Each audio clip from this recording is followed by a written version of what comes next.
It's the weekend update edition. There we go. Of Main Street Sports Today, presented by the Tennessee Orthopedic Alliance of Columbia. I'm Maurice Patton. That's Wade Neely. We are coming to you from the Lee Company studio here at First Horizon Park, home of the Nashville Sounds, who continue their 6-game series against the visiting Iowa Cubs in International League play tonight. That's a 6:35 first pitch here. So, if you don't have plans, come on out. If you do have plans, break them and come on out. Some great baseball going on here. The Sounds coming off a big win last night. We'll talk a little bit more about that in the rundown. But, big show today.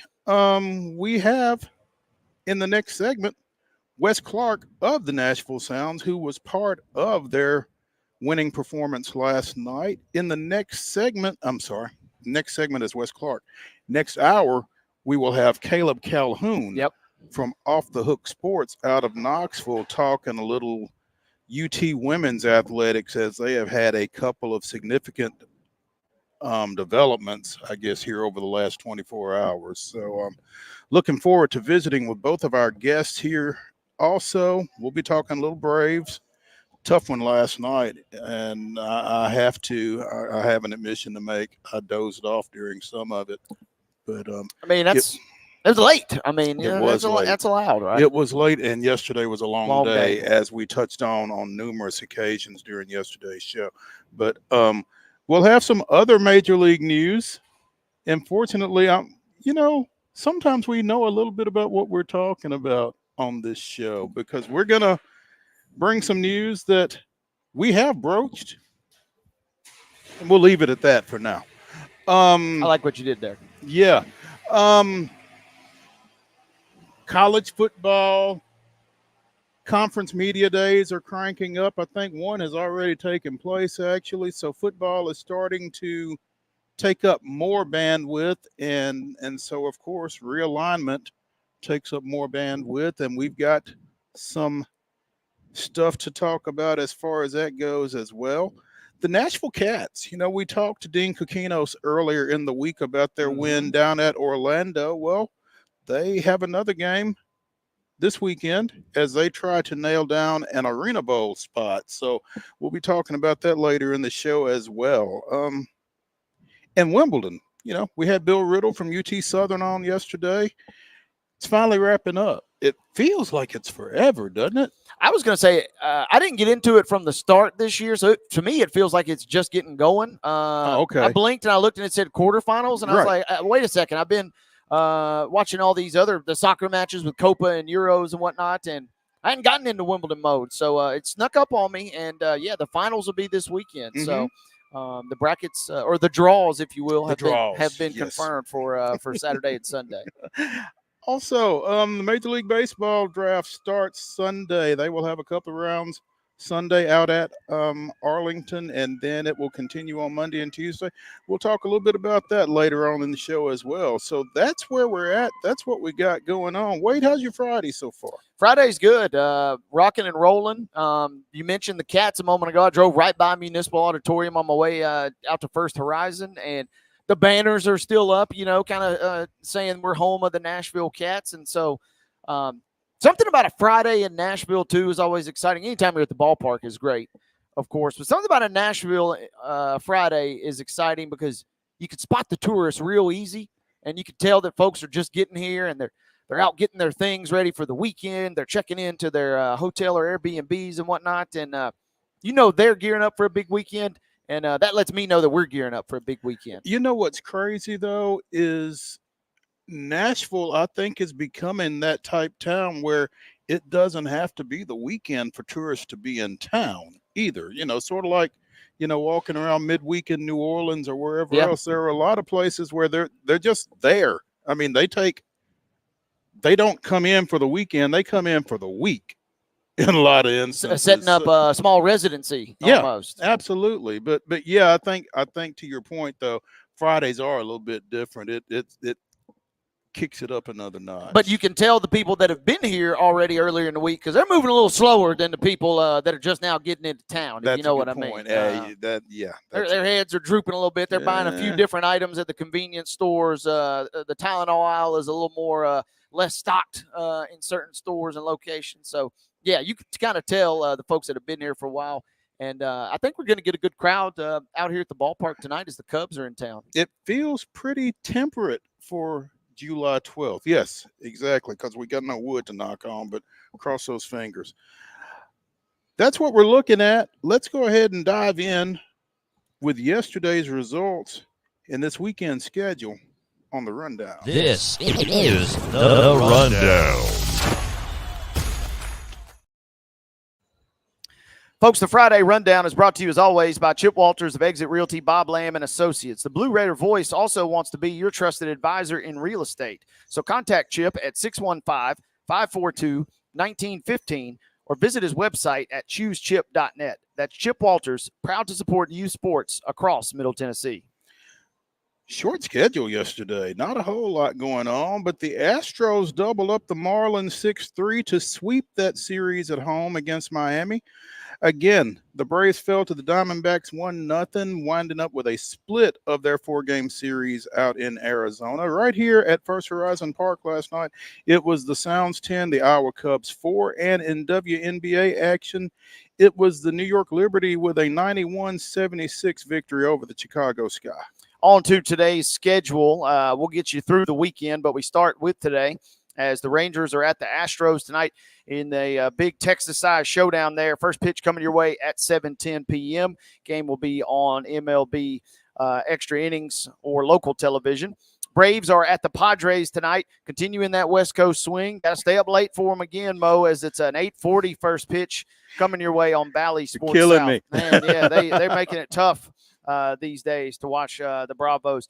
Heading into Saturday now, Texas at Houston. That game now begins at 3:10, seen locally there. And then on Fox tomorrow night at 6:15 p.m., it'll be the Braves at the Padres. A little more manageable 6:15 than the 8:40 start time we get tonight. But wait, there's more, and it gets better because Sunday, the Rangers will be at the Astros at 1:10, and then in a game at 3:10, very manageable for folks on Sunday. The Braves and Padres will close it out. Those are the final games before the All-Star break. That one will be seen on Bally Sports South. We mentioned the Sounds. Iowa at the Sounds tonight. First pitch comes your way at 6:35. First pitch your way tomorrow night at 6:35. Sunday's matinee will begin at 1:05 p.m. And again, that's the Iowa Cubs here at First Horizon Park versus the Nashville Sounds. Come on out. WNBA action tonight, 6:30 tips on Ion. It is Phoenix at Indiana, and it is Vegas at Atlanta. Both those at 6:30, both on Ion. So check your local listings to see which one you get. The 9 o'clock game on Ion is the Minnesota Lynx visiting the Seattle Storm. Tomorrow's WNBA action, 12 noon on ABC. It's the New York Liberty at the Chicago Sky again.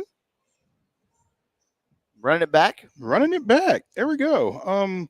I don't know where yesterday's game was, but this one again is in Chicago. That will be followed at 2:30 by the LA Sparks at the Dallas Wings, and that one can be seen on CBS. Is that big CBS or is that CBS Sports? I think, yeah. I don't know. I'm assuming the Saturday afternoon could be on the Big Dog. Could be, absolutely. But be aware. Sunday, 12 noon on ABC, it is the Mercury at the Sun. At 2 o'clock on CBS Sports Network, it's the Aces at the Mystics. At 3 on ESPN, you've got the Fever and the Lynx. And at 3, no TV listings for the Atlanta Dream at the Seattle Storm. Major League Soccer action tomorrow, 6:30 first touch for the Nashville Soccer Club at DC United. You can see it on Apple TV. And it might be a nice little doubleheader there, because at 8 Mountain Time, I guess that's 9 here, it's the Nashville Cats at the Billings Outlaws in the Arena Football League semifinals. Winner advances to Arena Bowl 33. So check that out. Ladies and gentlemen, that's your rundown.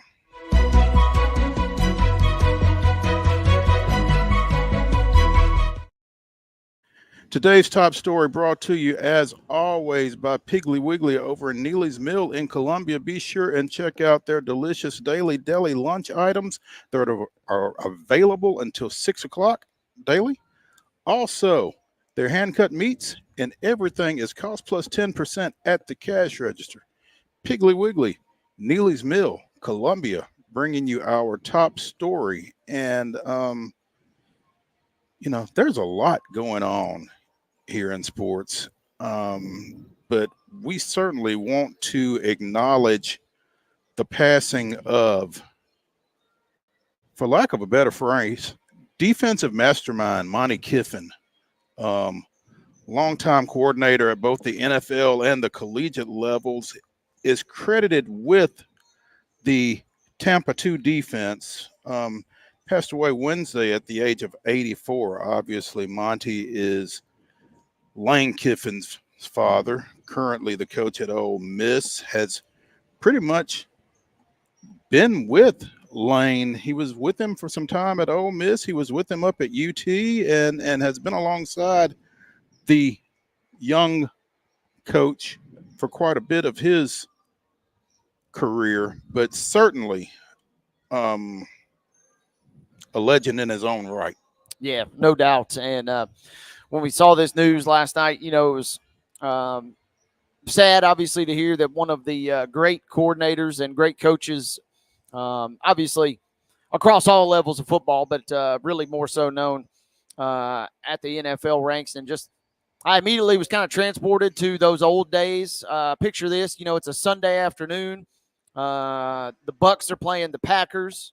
You got Pat Summerall, you got John Madden, and they keep showing throughout the broadcast Monty Kiffin. And as the Bucs are battling the Packers, and their defense is just wreaking havoc, they kept shouting him out. This is the guy. He's the mastermind. He's the guru. He is the defensive genius that's making this thing go.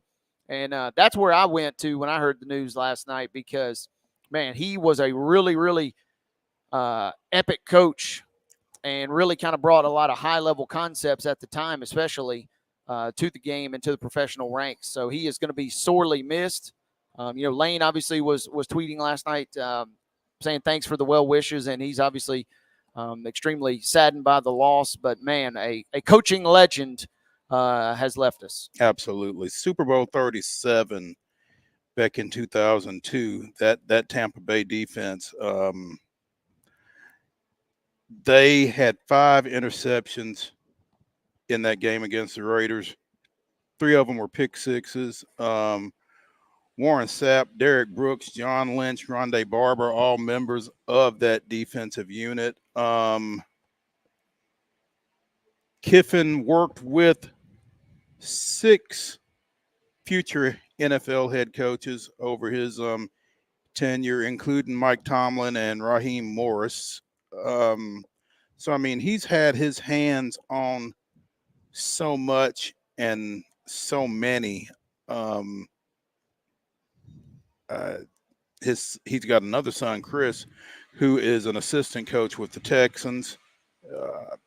Again, so influential, so impactful, both from a schematic standpoint and for the people that he has worked alongside of, and will certainly be missed. Well, and that's a whole nother element that kind of ascends him to this extra kind of pantheon, if you will, when you talk about great coaches, right? It's one thing if you're a whiz and, you can produce some great schemes and you win a lot of ball games, but it's kind of a whole nother realm, right? When you're able to give back and you're able to kind of mentor and guide and set the new wave of coaches.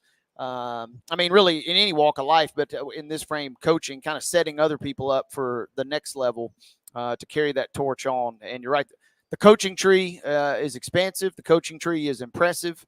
And that kind of sets up that extra level that just made him such a warm and charismatic character on the sideline. He kind of had that, not even like a grumpy old grandpa look, but he kind of had just like that warm, welcoming grandfather look on the sidelines. And that was even when he was in his younger days. So, I mean, and that was what was cool to me, is seeing a guy that looked like he was, old enough to be my granddad, but he was dialing up some defenses that were world class and winning Super Bowls along the way. So he is, it's kind of hard to put into words just at the time how awesome it seemed like his defenses were and how groundbreaking a lot of those concepts seemed like they were. Yeah, and to your point, he wasn't just dialing it up, but he was willing to share it. Yeah. Again, just from the people that he impacted in the coaching profession and that kind of thing. 13 years in the NFL with the Bucks, was also with Minnesota, the Saints, and the Cowboys. So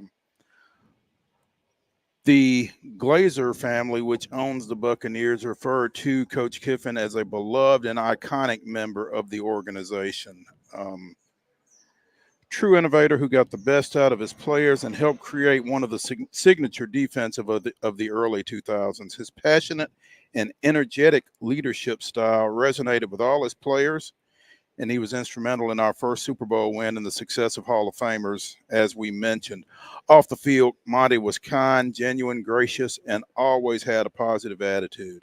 So, and I mean, and the cool thing is, it wasn't like a flash in the pan defensive scheme. I mean, we're still talking about teams, right? I mean, you go out to Titans training camp here in a couple of weeks, and they're going to be running some version, whether they utilize it the whole season or the whole game, who knows, but they're going to be running some version or some iteration of that Tampa 2 scheme.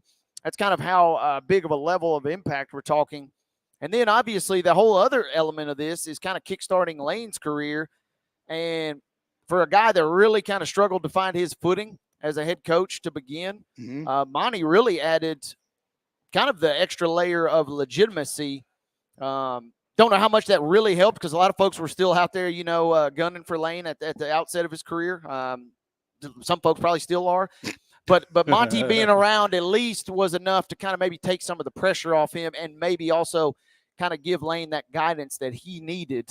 Whether he used it or not in those early years, is kind of up for debate. But having his dad around to kind of guide him in that process was extra special as well. I think you kind of hit legitimacy to some degree. I think that certainly helps, because, I mean, whatever issues you might have had or whatever issues you might have with Lane, you can't discredit anything that Monty has done in this game.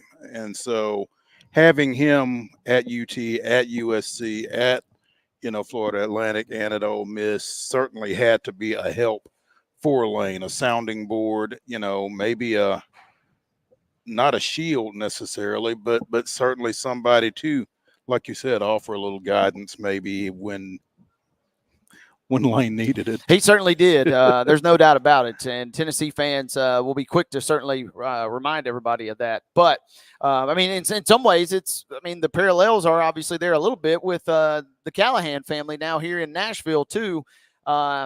And we've talked at length about how bringing in Bill is going to be a great thing potentially to not only – that's the other thing too. Lane wasn't just bringing him in just for guidance and wisdom. He was also still pretty sharp as far as his coaching acumen goes. So that was certainly a help and certainly a plus. And, yeah, it is and the main thing too, obviously, as you look on social, I mean, you're not finding anybody – with a bad word to say about Monty. I mean, that kind of that tells you really all you need to know. In this day and age when pretty much you're universally praised, that means you were one of the great ones, and he certainly was. Absolutely. Our condolences go out to the Kiffin family and their support unit as well. So let's take a break here from the Lee Company Studios. When we return, we will be hanging out with Nashville Sounds infielder Wes Clarke. So stay tuned when we come back for Main Street Sports Today, presented by the Tennessee Orthopedic Alliance of Columbia.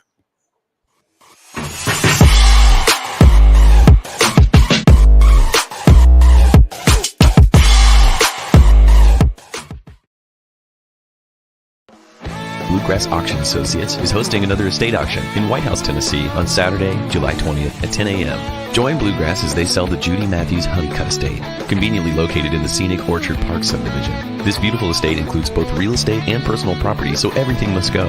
Everything will be sold on-site and in person, and a 10% buyer's premium is added to the final bid. So bid with confidence with Bluegrass Auction Associates, committed to excellence. We thrive under the lights. A city of performers, putting on one heck of a show. Headlining night after night. Welcome to Smashville.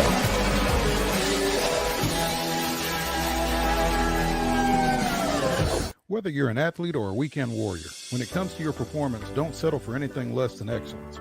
We're proud to announce that Mid-Tennessee Bone and Joint Clinic is now Tennessee Orthopedic Alliance of Columbia, where we are redefining sports medicine and orthopedics. Tennessee Orthopedic Alliance's team of expert sports medicine physicians understands the unique demands of your body. TOA Columbia specializes in personalized orthopedic care, offering state-of-the-art treatments for everything from sports injuries to joint replacements. Learn more at toacolumbia.com. Custom Stone Handler supplies over 600 distributors and suppliers with quality stone products. Along with River Stone, we produce and distribute over 100 building, landscape, and other bulk products. Our goal is to provide quality products, service, and partnerships to ensure our customers' success. We firmly believe that the measure of any person or company is how they treat other people and customers. Give them a call at 931-490-4990 or visit CustomStonehandlers.com. Nashville Sounds Baseball is back in Hit City for the 2024 season. Spend your nights and weekends at the ballpark with weekly giveaways, fireworks shows, throwback deals, live music, and more. Top talent will take the field at First Horizon Park against the AAA Minnesota Twins, Baltimore Orioles, Atlanta Braves, St. Louis Cardinals, Cincinnati Reds, and more. Tickets start at just $10 and are available now at NashvilleSounds.com. We will see you in Hit City. With Lee Company technology, the best handymen are hands-off. Lee Company techs have been using visual findings and other smart technology tools for years to add transparency and virtually take customers along. You see what we see, whether we're in a crawl space or on a roof.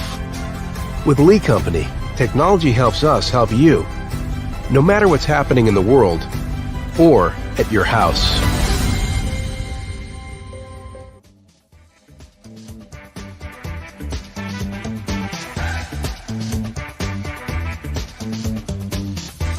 The weekend update continues here on Main Street Sports Today, presented by the Tennessee Orthopedic Alliance of Columbia. We're coming to you from the Lee Company studio here at First Horizon Park as the Nashville Sounds continue their 6-game series against the Iowa Cubs, their final series before the All-Star break.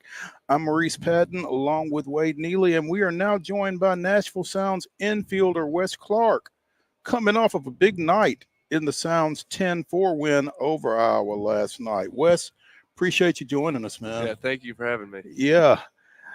We just got a little info on Wes while we were getting ready for this segment. Lives in Lynchburg, Virginia, which I've been to Lynchburg. That is not a fun drive. It's not. It's a nice area, though. It's a nice area once you get there. Yeah. But from here to there, man, Yeah, it's tough. It's a lot. Yeah. Now, did you go to Liberty?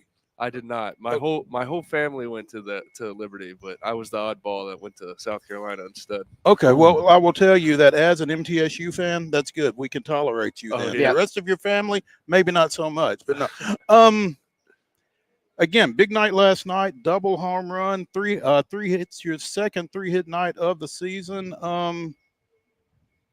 Has you feeling a little pumped up for tonight's game, I guess, huh? Yeah, it's good to get a little confidence. Last night was a big confidence builder. I feel good. I feel like I figured some things out yesterday. We had a sim game before the game, which was like live at bats, some pitchers threw, and I was one of the hitters. I got to work on a couple things there, and it felt good. So I took it to the game, and it worked. So I'm gonna stick with it. So you just roll right over what you learned. And Wes, I was talking with you off air. I'm scrolling through Twitter last night, and I'm following the Sounds, and I'm like, wait a second. There's a clip of somebody absolutely smashing one over the left center wall. I said, wait a second, that's Wes. He's on the show tomorrow. So I'm sure you did that just for us to really kind of get extra attention on the segment today. So first and foremost, thank you for that. Of course, absolutely. Of course. I'm looking out for you guys. We appreciate that more than you'll ever know. But kind of as the season kind of ebbs and flows and you have a great night like that, how does your approach change at all, or does it change at all as you head into a big game tonight as well? I think the approach can definitely change. Yesterday when I had success, the only thing I changed was I'm going to try to hit the ball more out front. I had like a little slogan. I was joking around with Buffy, our hitting coach, and I was like, today I'm going to party out front. And then I had the 3-hit night with the homer. Yeah. So I told him after the game, I'm partying out front every day. Yeah, it seems like it's rolling for you. And you hear so much at the big league level about pitching and matchups, hitter versus batter and vice versa. How much intel are you as a minor league guy getting before the game on a specific pitcher, or are you really more just focused on you first, and then if you can pick up something from the pitcher, you take it? But I'm curious about how that process goes. I think there's a good mix of both. Our coaches, our staff do a fantastic job with the scouting report. Anything you want to know about the pitcher, we have the information. Whether it's usage, location, you name it, we have it, and it's great. Me personally, if I look too deep into the scouting report, I can overthink the approach. So I try to take what I'm good at and then tailor that to his approach. So, for example, if he's throwing a bunch of stuff down and, below the zone, trying to get you to swing, I'm going to tailor it to I'm going to look for something more up in the zone so I won't chase that pitch down, and et cetera. It depends on the pitcher too, but you got to take your own strengths plus the scouting report and try to find the middle ground. Absolutely. And you guys have been playing here at home for the last couple of games. And Colin and I were talking even before. What was it like being out here last week? Maybe you don't want to play necessarily, or maybe you do on the 4th of July, but man, we had a lot of big crowds out here. And then the fireworks, in addition to the ones downtown, you also got guys had fireworks to give the fans a little taste here as well. Oh, yeah. It's really nice. And especially when you play as many games as we play, the fans are really what make it. That's the reason you want to come. And when there's nobody in the stands, it's a little harder to get amped up and ready to play. But when it's packed, you're ready to go every night. And the fans here do a fantastic job with that. Nashville Sounds infielder Wes Clarke joining us here on Main Street Sports today, presented by the Tennessee Orthopedic Alliance of Columbia. Wes, this is your first AAA experience, I guess. And most everybody that we talk to here kind of agrees that if you can't be in the show, this specifically Nashville is kind of the place to be. You don't necessarily have the frame of knowledge that some other folks would have, but how have you enjoyed Nashville since your call up from Biloxi? It's been awesome. I really love Nashville, and it helps a lot because I have some family that lives here too. So when I get called up, I get to see them. They get to come to games. So it's been really nice. And I love the city. I love the stadium. Love the fans. Love the staff. I love everything about it. It makes it big. Wes, I want to get into this. You touched on your South Carolina connection a moment ago. Number one, how much did it pain you to have to watch Tennessee win the national championship? Feel free to be as honest or dishonest as you'd like. And then number two, South Carolina obviously making a splash in terms of their coaching regime going forward. What do you think about South Carolina as a program maybe going forward from here on out? I think there's a lot of hope for the future. Maneri's had a lot of success in college baseball and in the SEC. It is a little sad to watch Kingston, the coach I played for, leave. I wish him the best. I think he'll have a lot of success at Creighton. But I do think it'll be fun watching Maneri take over the program, see what he can do with it. And as for Tennessee, so Garrett Stallings is my roommate. Okay. On road trips. Yeah. And we just had Garrett on was it last week? 2 weeks ago? Yeah. Right after. Yep. So right. Yeah. Okay. So the smack talking is definitely there. So but he earned it. He has the right to talk smack to me. But it's just fun. Like, were there any bets, any UT gear worn or anything like that? No, nothing like that. We would make like score predictions or whatever on the game, but that's about it. I'm always kind of curious just how much attention you guys get to pay to the College World Series, particularly those of y'all that played collegiately, just with everything else you got going on. Yeah, I think it's really fun to watch college because, I never went to the College World Series when I played, but I played college baseball in the SEC, so I can kind of relate to those guys. It's like almost the World Series, just playing in that league alone, right? Right, yeah. But I can relate to the college guys, how excited you are to be, because I wanted to go to Omaha so bad, and they're actually there, so I can watch them and be like, man, that's cool. We certainly kept tabs on it and kind of maybe putting a bow on that. Put it into your best words. I mentioned the SEC. How tough is it to play in that league? I mean, we've talked about they basically rule college baseball. I mean, they've had the 2 finalists, it feels like, for the last 10 years, certainly the last couple. But can you really just, as a player, former player, put it into words how tough it is on just a night in, night out basis trying to play in that league? Yeah, I think the difference in playing in the SEC is you're never gonna have an easy game. Every game's gonna be tough. Every arm you face is gonna be tough, even when it's 8-1 in the 8th inning, and you might have a lower end bullpen arm come in. That guy's still really good. Mm-hmm. So I think it's definitely consistently pretty tough league to play in.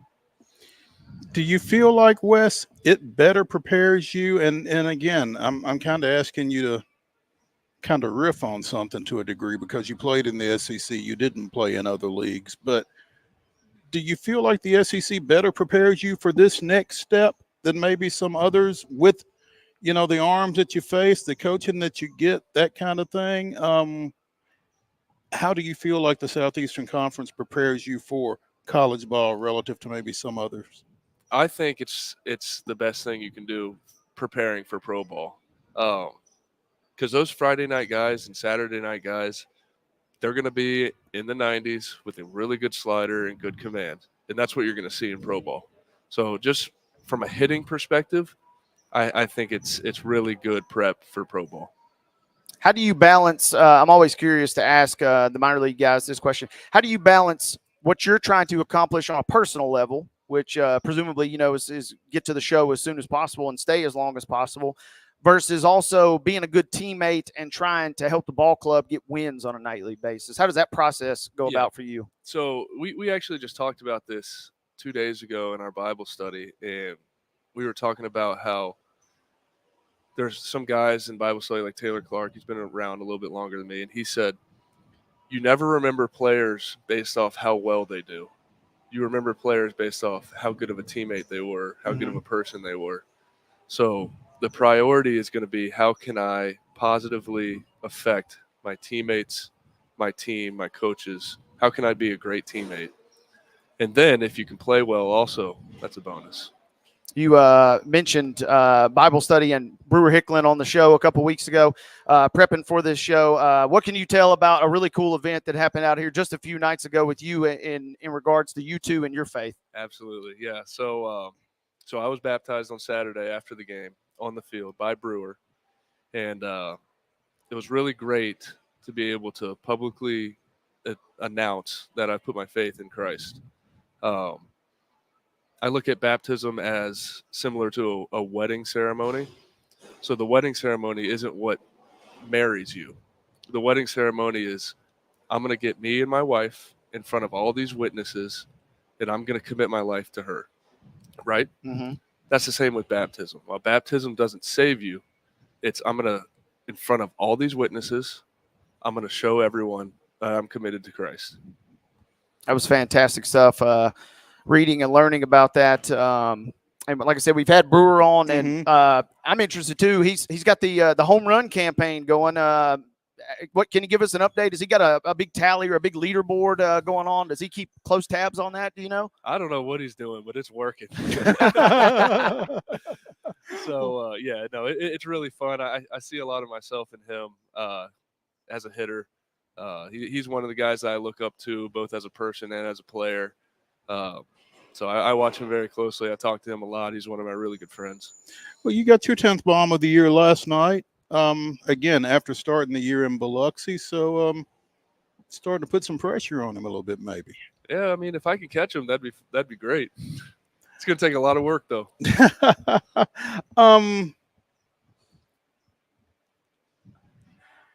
Wade was asking about how you balance, big team, little me, that kind of thing. At the same time, everybody wants to be in the show, clearly. What do you feel like? What have you kind of maybe identified as what you need to work on to try to put yourself in a position to earn one of those call-ups? Absolutely. It's all consistency. It's better to be consistently good than inconsistently great. If I'm great for a week and then struggle for 3 weeks, it's really hit or miss. But if I'm good for all 4 weeks, the consistency is what will get you there. And, as a member of this organization in particular, you look up there and the success that they're having and the guys that they're doing it with, and they've gone through some injuries. It's one, they have gone through some injuries, but two, they're doing really well. I mean, how much attention do you pay to what they're doing and where you might fit in and that kind of thing, as opposed to just, trying to achieve that consistency right here, being where your feet are, as people like to say. Exactly. That's well put, being where your feet are. Of course, we watch the big league team, and of course we run certain scenarios through our head. If this happens, whatever. But at the end of the day, you can't control any of that. The only thing you control is what you are doing today. So, like you said, be where your feet are. I'm going to be where my feet are. I'm going to play hard, and I'm going to try to be as consistent as I can.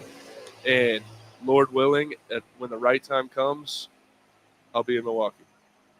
I love it, and I love to hear that. And before we get you out of here, All-Star break's coming up.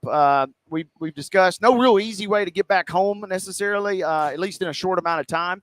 So what will your All-Star break plans consist of? And do you kind of welcome that break, or are you, as well as you've been hitting, are you kind of maybe ready to just get right back to it? The break always sounds really nice. It sounds really nice. Yeah, okay.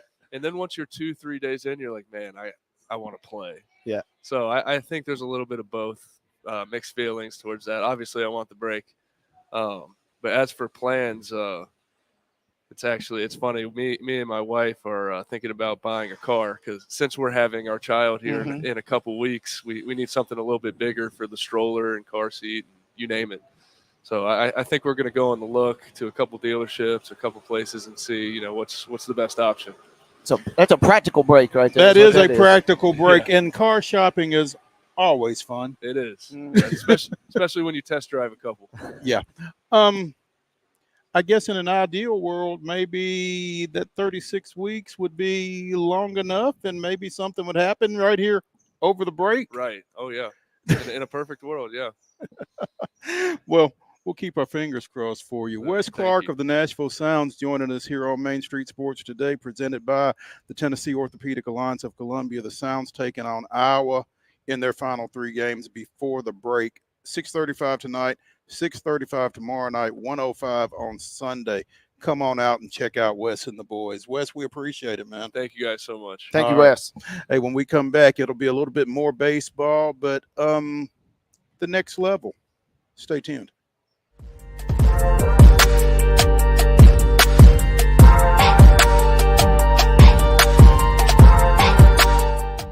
Nashville Sounds Baseball is back in Hit City for the 2024 season.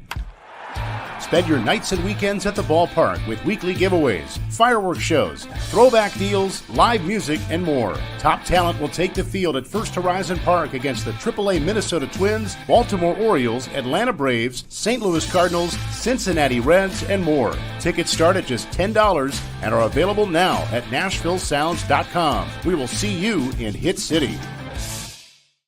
Whether you're an athlete or a weekend warrior, when it comes to your performance, don't settle for anything less than excellence. We're proud to announce that Mid-Tennessee Bone and Joint Clinic is now Tennessee Orthopedic Alliance of Columbia, where we are redefining sports medicine and orthopedics. Tennessee Orthopedic Alliance's team of expert sports medicine physicians understands the unique demands of your body. TOA Columbia specializes in personalized orthopedic care, offering state-of-the-art treatments for everything from sports injuries to joint replacements. Learn more at toacolumbia.com. With Lee Company technology, the best handymen are hands-off. Lee Company techs have been using visual findings and other smart technology tools for years to add transparency and virtually take customers along. You see what we see, whether we're in a crawl space or on a roof. With Lee Company, technology helps us help you, no matter what's happening in the world or at your house. Jones & Lang Sporting Goods here in Columbia has been outfitting teams, officials, and anybody else from T-ball to college for 50 plus years. Be sure and check them out at 931-388-8060 or online at jonesandlang.com. Jones & Lang Sporting Goods, the look of a winner. Zion Christian Academy, ZionEagles.org, or 931-388-5731. You can schedule your appointment. Go tour their campus. It is beautiful over there, and you're definitely going to want to see it. Again, it's ZionEagles.org. Give them a call, 931-388-5731, and schedule your tour today. Custom Stone Handlers supplies over 600 distributors and suppliers with quality stone products. Along with River Stone, we produce and distribute over 100 building, landscape, and other bulk products. Our goal is to provide quality products, service, and partnerships to ensure our customers' success. We firmly believe that the measure of any person or company is how they treat other people and customers. Give them a call at 931-490-4990 or visit CustomStonehandlers.com.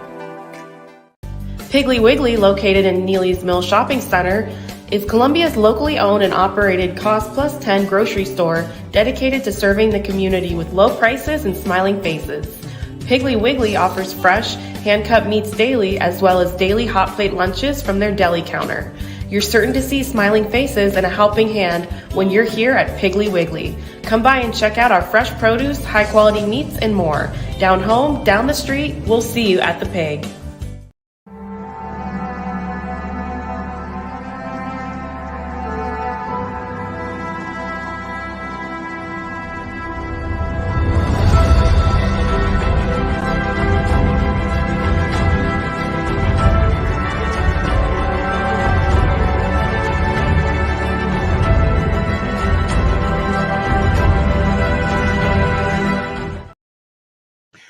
July 12th, 1992, Jeff Blauser went 3 for 4 with 3 home runs as Atlanta won 7-4 at Wrigley Field.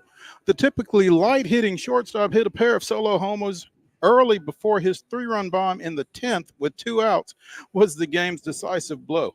5 years later, after arguably his best season with the Braves, Blauser signed as a free agent with the Cubs and spent his final 2 years there in 1998 and 99.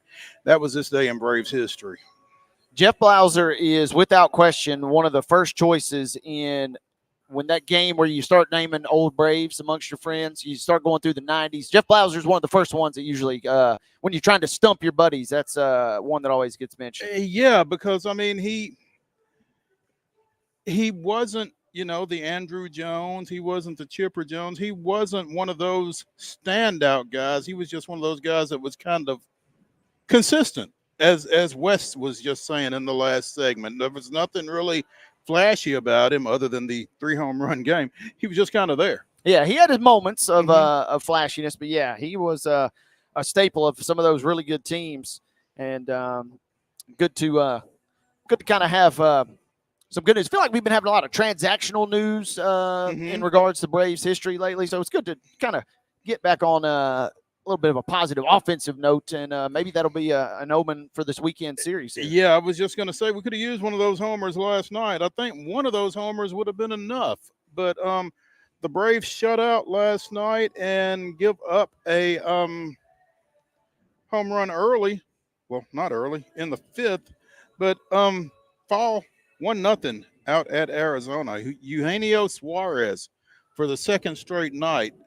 Got Charlie Morton on Wednesday night. He got Max last night. And you'd like to think that if Max is going out and holding somebody to 1 run, that's going to be enough to get the win. And, you know, the fact that it wasn't is a little disappointing. I mean, it makes it tough for the pitching when you don't have any more room for error than that.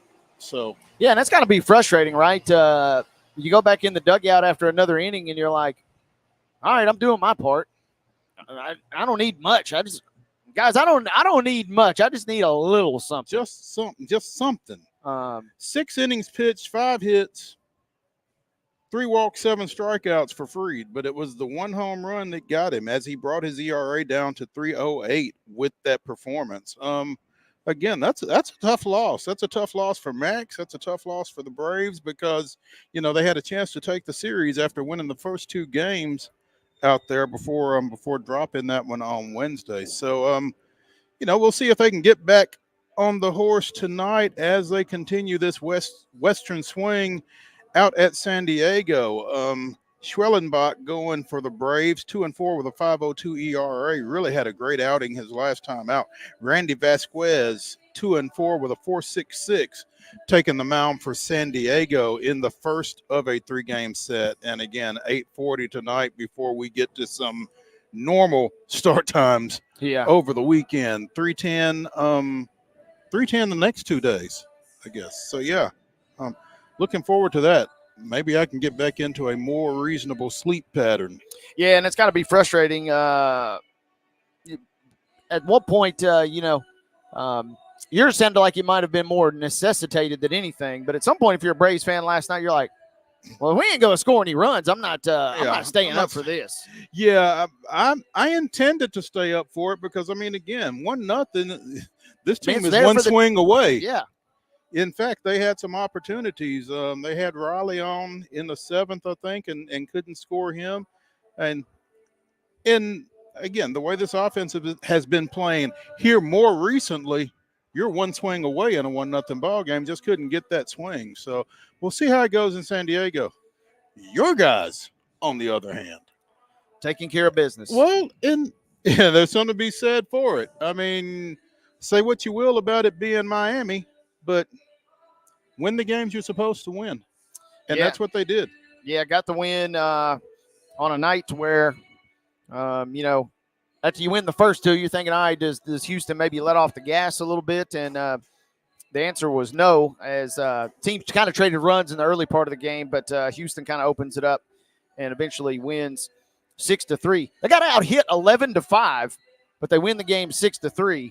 So a little something to be said for that too. Find a way to win on a night maybe where the other team is out hitting you a little bit, as kind of take care of business. And they got a big series coming up this weekend now. You know, in baseball, Wade, it's not always how many but when. And you get a couple of those 5 hits with somebody on in front of you, and it makes a difference. You get 11 singles, not so much. But yeah, Texas coming to town for this 3-game series at Minute Maid. You got Andrew Haney going for the Rangers, 3-9 with a 3.80 ERA. Man, that's tough. 3.80 and 9 losses. Yeah, it's this will be a big series. This will be a chance. Texas in theory should be ready to get up for this one. There's still several games under 500, but Houston, it didn't look like that Alvarez was back in the lineup last night, so I'll be curious to see what his status is for the weekend. They may just go ahead and shut him down through the break just to kind of make sure he's okay on the other side. But yeah, and with him being slated to start the All-Star game, there's a question as far as that goes too. I would imagine Hunter Brown getting the ball for the Astros, 6-6 with a 4.48. Considering where he started the year, he's coming along pretty well. Yeah, pitching well as of late. Some of these Astros, Arrighetti, Blanco has been steady, despite the fact you might have been a little skeptical despite his fast start. But some of these folks that maybe they weren't anticipating having to contribute this big of a role are kind of holding their own. Brown has gone for double-digit strikeouts a couple of times this season, so maybe he'll be able to keep the Texas bats cooled down. And then maybe, like you said, with Haney, with 9 losses to his credit, maybe Houston can hang a 10th on him tonight. There we go. We talked on yesterday's show, because the Pirates were playing a day game, about Paul Skeens, who threw 7 no-hit innings and struck out 11 before leaving the game. Pittsburgh promptly gave up a hit to lead off the 8th inning, but held on for a 1-0 victory there. But, Skeens, again, becoming must-see viewing, and we aren't the only ones to acknowledge that, because at the beginning of the week, I needed a little convincing. I've kind of come around on this. Paul Skeens will be your National League starter in Tuesday's All-Star game at Arlington. Feels like, he has caught MLB. He's got MLB in the palm of his hand right now, and just had his record pulled up. And he's 6-0, I think, after yesterday's win. Microscopic ERA. Sub 2. 1.90, 89 strikeouts, just 14 runs allowed. This dude is absolutely shoving on the mound right now, and he's going to be the 5th rookie pitcher ever to start in an All-Star game. Man, it'll be exciting, and I'm not saying I'm going to watch the whole game at this point, but I definitely am probably going to be tuned in for at least the first couple of innings just to see kind of what happens, because that is going to be really special to watch. Paul Skeens, Hideo Nomo, Fernando Valenzuela, Mark Fidrich, and Dave Stenhouse. Those are your 5 rookies who have started an All-Star game. He is also the first Pittsburgh Pirates starter on the mound since Jerry Royce in 1975. Only the Cubs and the Orioles have had longer droughts between sending a starting pitcher to the All-Star game than the Pirates. So, and apparently, Mo Skeens was on the Dan Patrick show today when he found the news out. So Tony, was it Lavulo? Torey Lavulo, excuse me, the manager for the Diamondbacks, apparently called him while he was on the interview. And Paul either takes the call or I don't know, he sent a message or what, but he acknowledges that he's getting the nod on the Dan Patrick show live in real time. That's a nice get. That's a solid. Brad Willis would be impressed with the kind of delivering the big news there. Yeah, the gotcha situation. Well, we need something like that to happen on this show. We're going to have to put our thinking caps on and see what we can come up with. See what kind of news we can break on here. I got some ideas, but anyway, this is pretty wild. I mean, he's going to face likely Gunnar Henderson, Aaron Judge, and Juan Soto in the first inning. How you like me now? That'll be fun to watch. And the AL, they got to find a way to get hits off this guy. I mean, it's not as if the National League is sending up a rinky-dink roster lineup themselves, So if he goes 2 scoreless innings, I mean, behind him, they got a pretty good slew of arms. They got some options after Skeens. The AL better take advantage while they got some boppers up there at the plate against this guy. But no one has really been able to do that thus far. Yeah. According to this article on CBS Sports, typically the starters are announced on Monday before the game. I'm not sure what prompted Lavallo to jump the gun, but maybe just got tired of the questions. I don't know. either got tired of the questions or he saw, before the game against the Braves last night, maybe he was watching the Pirates in the clubhouse and said, you know what? I've seen all I need to see.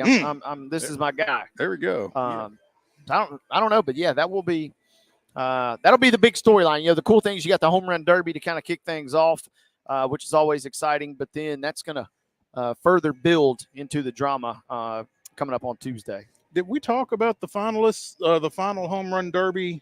No. Speaking of gotchas and reveals, I think we were slowly getting word trickled out. I don't know that we got a full roster. We do. Yet. We do. Teoscar Hernandez of the Dodgers and Adolis Garcia of the host Rangers will be the final 2 members of the 8-team field for the Monday night home run derby. So you've got Jose Ramirez, Gunnar Henderson, Bobby Witt Jr., and Adolis Garcia for the American League. You've got Pete Alonso, Marcell Ozuna, Teoscar Hernandez, and Alec Boehm for the National League. And again, they have tweaked the format this year. It's not 1 versus 8, 2 versus 7. They just take, in the first round, the top 4 home run hitters will go forward, and then they'll bracket them 1, 4, 2, 3 in your semifinals. I like that better, right? I mean, it stinks if you get a crappy matchup or a crummy draw because you go up against a hot guy. Right.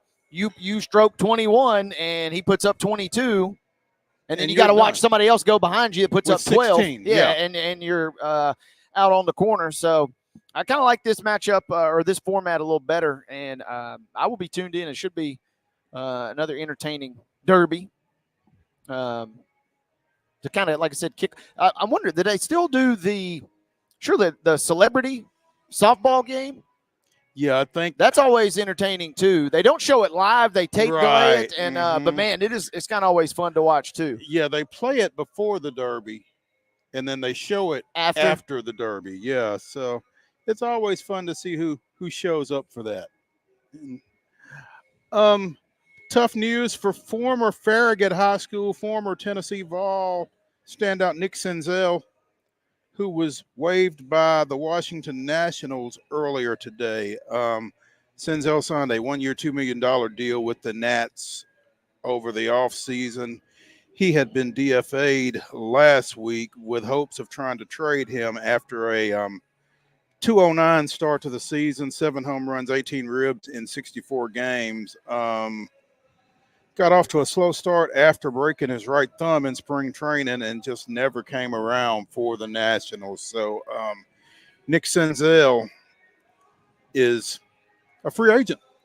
So hopefully he'll latch on with somebody. You'd like to think he'd still have a shot. 29 years old, the number 2 pick in the 2016 draft. So, we'll see what happens there for him.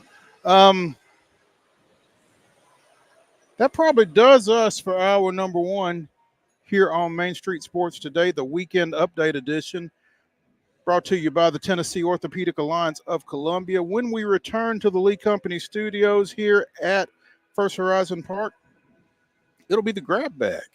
Stay tuned.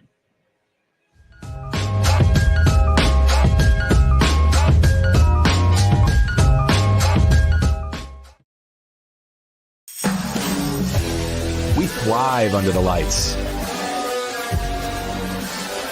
A city of performers. Putting on one heck of a show. Headlining night after night. Welcome to Smashville.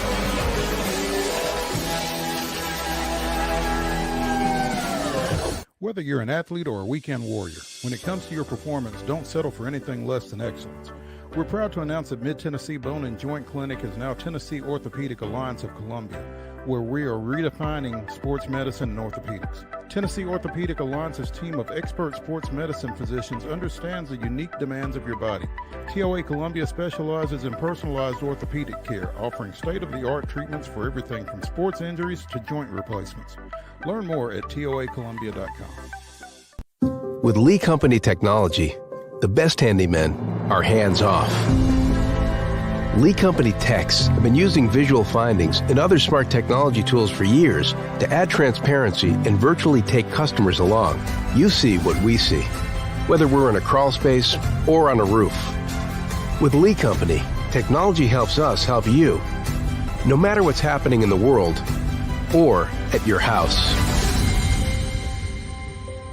Jones & Lang Sporting Goods here in Columbia has been outfitting teams, officials, and anybody else from T-ball to college for 50 plus years. Be sure and check them out at 931-388-8060 or online at jonesandlang.com. Jones & Lang Sporting Goods, the look of a winner. Zion Christian Academy, zioneagles.org or 931-388-5731. You can schedule your appointment. Go tour their campus. It is beautiful over there, and you're definitely going to want to see it. Again, it's zioneagles.org. Give them a call, 931-388-5731, and schedule your tour today. Piggly Wiggly, located in Neely's Mill Shopping Center, is Columbia's locally owned and operated Cost Plus 10 grocery store dedicated to serving the community with low prices and smiling faces. Piggly Wiggly offers fresh, hand-cut meats daily as well as daily hot plate lunches from their deli counter. You're certain to see smiling faces and a helping hand when you're here at Piggly Wiggly. Come by and check out our fresh produce, high-quality meats, and more. Down home, down the street, we'll see you at the Pig. Nashville Sounds Baseball is back in Hit City for the 2024 season. Spend your nights and weekends at the ballpark with weekly giveaways, fireworks shows, throwback deals, live music, and more. Top talent will take the field at First Horizon Park against the AAA Minnesota Twins, Baltimore Orioles, Atlanta Braves, St. Louis Cardinals, Cincinnati Reds, and more. Tickets start at just $10 and are available now at NashvilleSounds.com. We will see you in Hit City.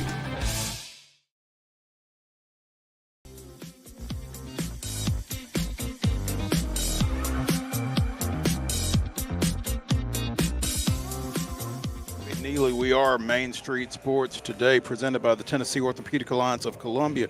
We are coming to you from the Lee Company studios of First Horizon Park, our biggest studio. Yes. Well, yeah. Yeah. Murphy Center Pretty big too. We like to go to the biggest places. We do. Let's just, let's make it the big time wherever we go, right? And without question. Hour number 2 of the weekend update starts right now. It is the grab bag. And, Wade, you can't talk too long about college athletics without realignment coming up still, because not everybody has necessarily maximized their earning potential, I don't guess. Right now, the talk is circled back to Clemson and Florida State, who are the two most disgruntled members of the Atlantic Coast Conference at this point. Couple of bits of news. One, Clemson got some good news in the courts today, according to David Hood of TigerNet.com. Friend of the show. We've had him on a time or two discussing Clemson and their situation, and a South Carolina judge denied the ACC's request to stay Clemson's lawsuit against the conference. So that lawsuit is going to go forward, which addresses the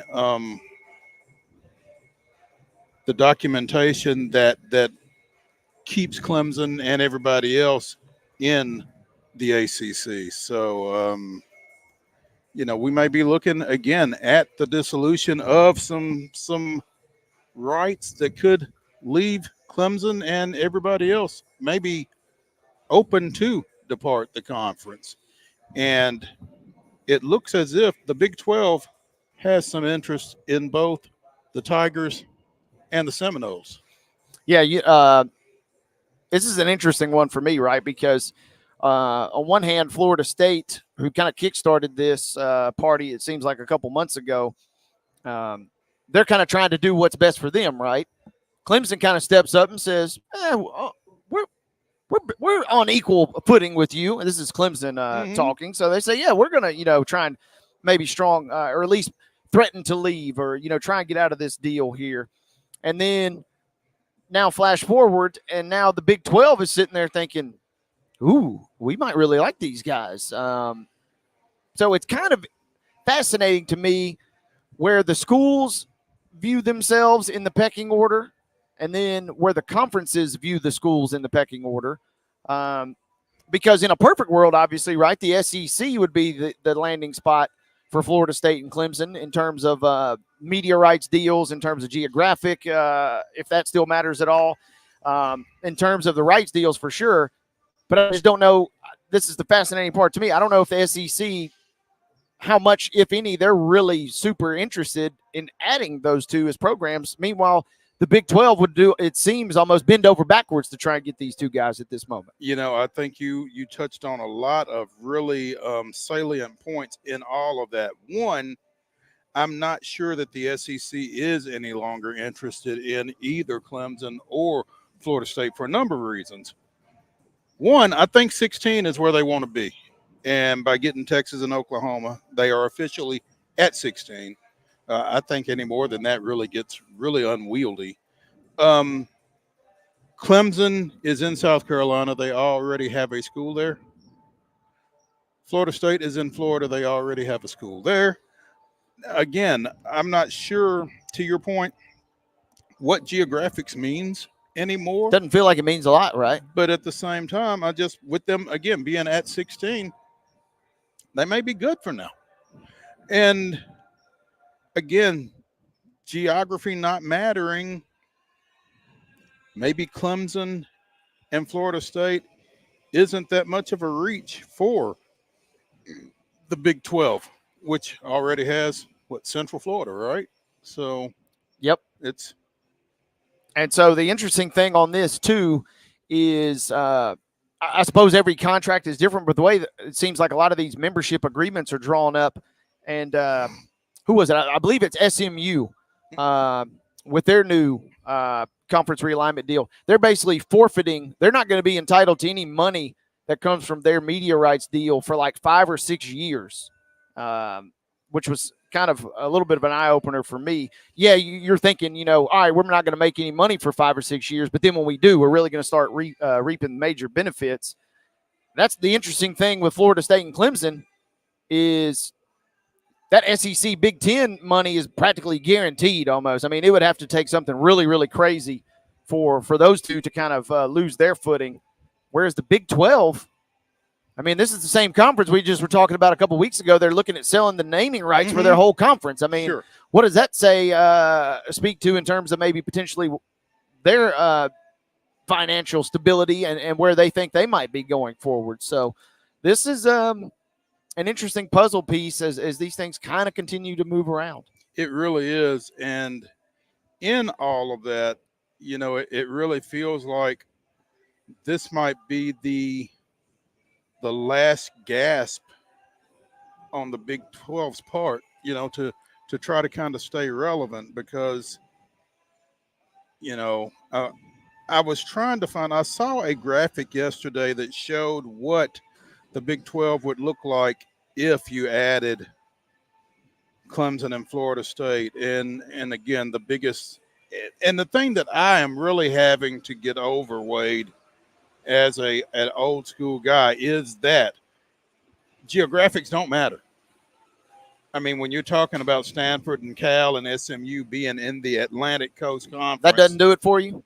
Stanford and Cal being in the ACC, man, that is a tough thing to get your head around. That's a really tough dynamic to deal with.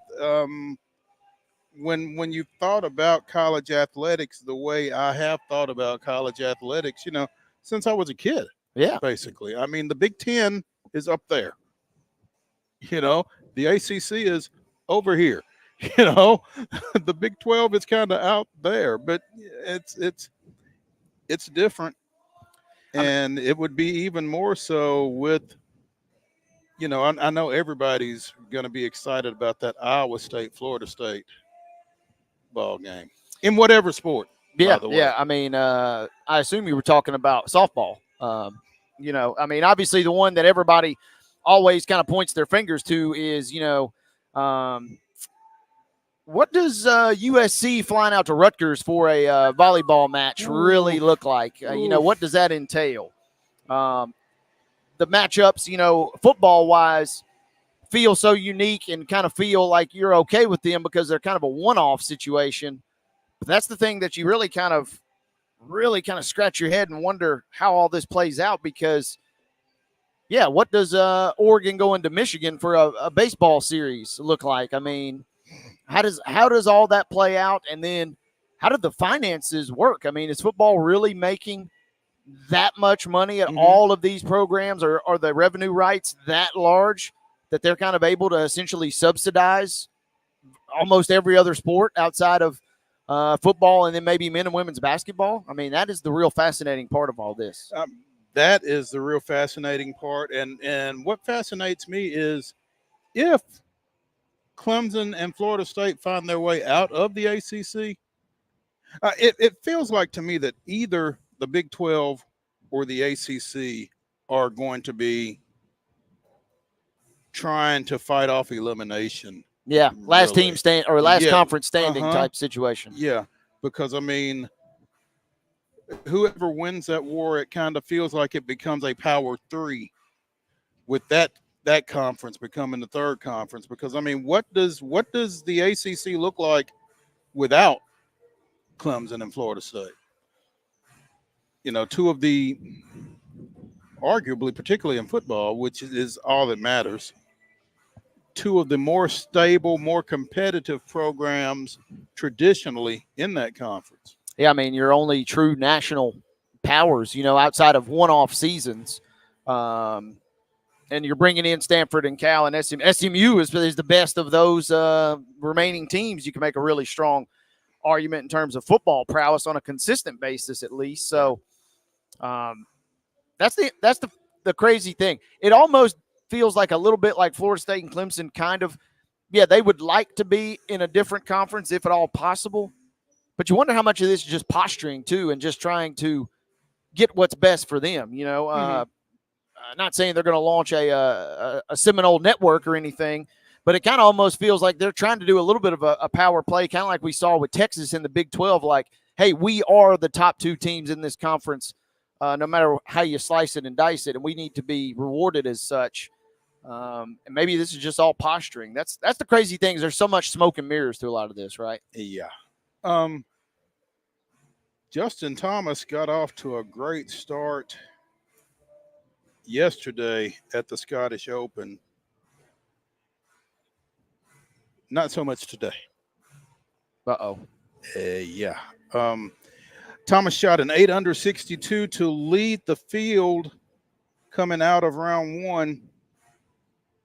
Shot a 72 today. And now trails leader Ludwig Aberg by 6. JT falling on hard times. And I think Aberg was the guy that we sent the clip of yesterday. Did you watch this clip? He hits his shot off the tee box. Maybe Mark can pull this up. This is something that would only happen like at Hillcrest Country Club or at Mount Pleasant Country Club, I feel like. But he hits his shot off the tee box, and a ball is resting on the green. Think about that, right? We've seen, animals pick up balls and run off. We've seen, crazy things with crocodiles and alligators nearby and relief and whatnot. But he hits his tee shot, and it lands perfectly on top of this other ball that's on the green, and both of them just fly off. Like I said, that's like a pool shot. Like a pool shot, exactly. It was like a crazy, crazy. I'm pretty sure that was him, and now he's at the top of the leaderboard. So I don't know. That's one of those. Couldn't do that in a million years. I mean, the odds of that got to be astronomical. So maybe that just shows. I'm viewing this. Maybe that just shows how dialed in he is. He's saying, "I'm so sharp, I can hit a golf ball on the green off the tee box right here." But playing defensive golf. Yeah, huh? yeah. A little bumper pool almost right there. And then you're right, JT. Woof. Yeah, that didn't sound like a good one. Rory off to a good start too. I believe he's your defending champ. He went 65 and 66. So, and I want to say this is his first tournament back. He might have played last week, but if not, this is his first tournament back since the U.S. Open, since the meltdown and the squealing of the tires, leaving the parking lot. So we'll see if Rory can climb up the leaderboard. He's tied for 5th at the moment. No shock that Aberg had the round that he had today. Shot 6 under 64 yesterday, so he went back-to-back 64s.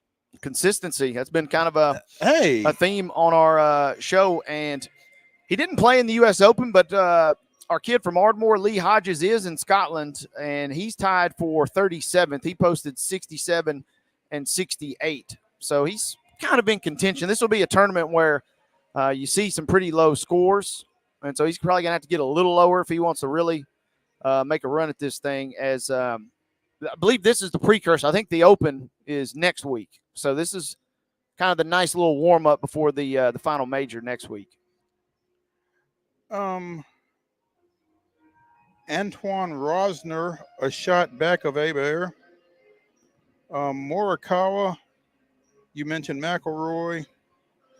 They are all at 9 under through round 2, among others. So obviously the Scottish Open finishes up tomorrow and Sunday in Scotland. And you got to get up early to watch that one. Well, yeah, I mean, considering, they are off. They're off the course. Yeah, done for the day. They're done. Yeah, so. It is nice, though. Sometimes the tournament – Mark says he's got the clip queued up. Let's run this if we can, There we Mark. go. Absolutely. Because this was insane. Like I said, this is something that you see at Stony Brook out here.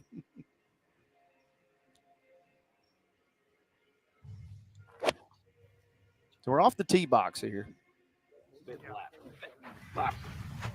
Oh! Lands right on it. And so, bam, just right there. And producer Mark thinks we never did officially look up the ruling. He thinks you get to return to where the ball was lied or where it was landed. Do you? I don't know. I feel like you may have to play it. You may have to play that. I do know that, yeah, anytime that like a bird picks one up, you see sometimes, which is always kind of funny, you're technically supposed to play it where it ends up, I guess, so to speak. And in this sense, if you're on the green, well, now you're not on the green. You got bumped off. You were on the green. Yeah. That's tough. We have been talking about double doubles and triple doubles and all sorts of numbers that are being put up in the WNBA. Angel Reese had her 15th straight double double yesterday for the Chicago Sky. Also, hats off to former Hillsborough standout, former University of Tennessee standout, Isabel Harrison, who had a great game for the Sky as well in their loss to Washington. Sorry, not Washington, the Liberty. Liberty, yeah. It was somewhat lopsided loss, but it was still a really good team, obviously. And, I mean, depending on who you ask, she's now overtaken Caitlin Clarke for your Rookie of the Year. Which the fact we're even debating the Rookie of the Year in the WNBA here relative to what we thought at the beginning of the season, or historically, I mean, in mid-July, I mean, that tells you where we're going as a league. The other interesting thing about this, and I've only seen a couple of games of Chicago's this year. What is Cardoso doing? I haven't heard much buzz about her at all, and that was kind of the cool part about both of their picks was we were looking at kind of like a Twin Towers. Maybe she is kind of flying under the radar and is helping.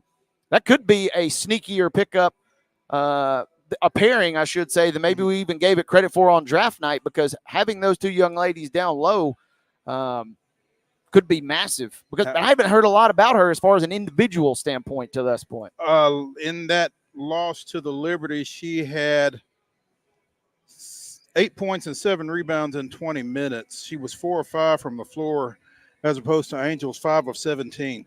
And that's tough. But 10 points, 10 boards for Angel for, again, her 15th consecutive double-double. And again, Izzy Harrison coming off the bench with 12 points, 12 boards for the Sky in that loss. So nice to see Izzy having some success in the WNBA as well. Let's take a break here on Main Street Sports Today. When we return to the Lee Company studios, we will be joined by Off the Hook Sports Calhoun, talking a little Lady Vols and not just basketball. Stay tuned.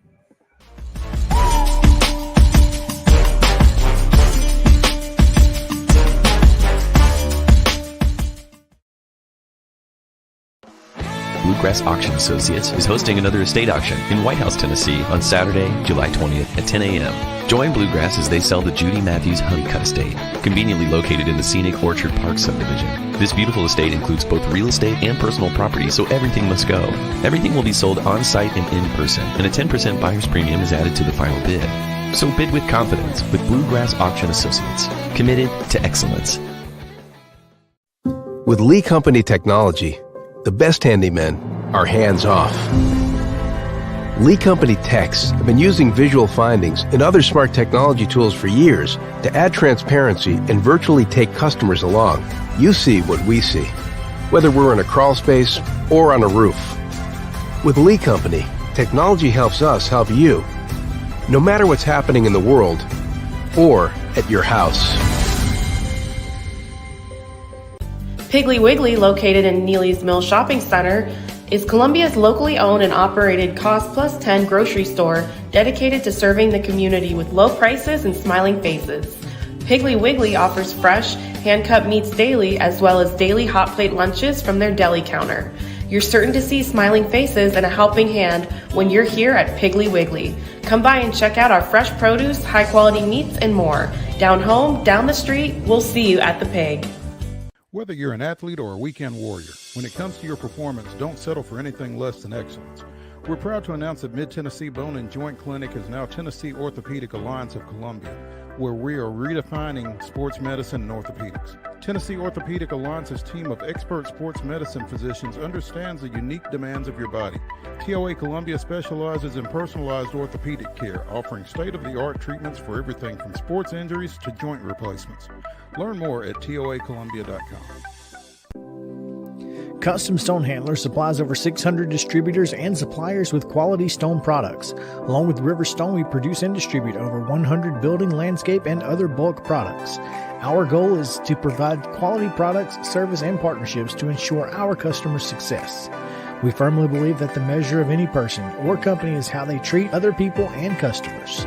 Give them a call at 931-490-4990 or visit CustomStonehandlers.com.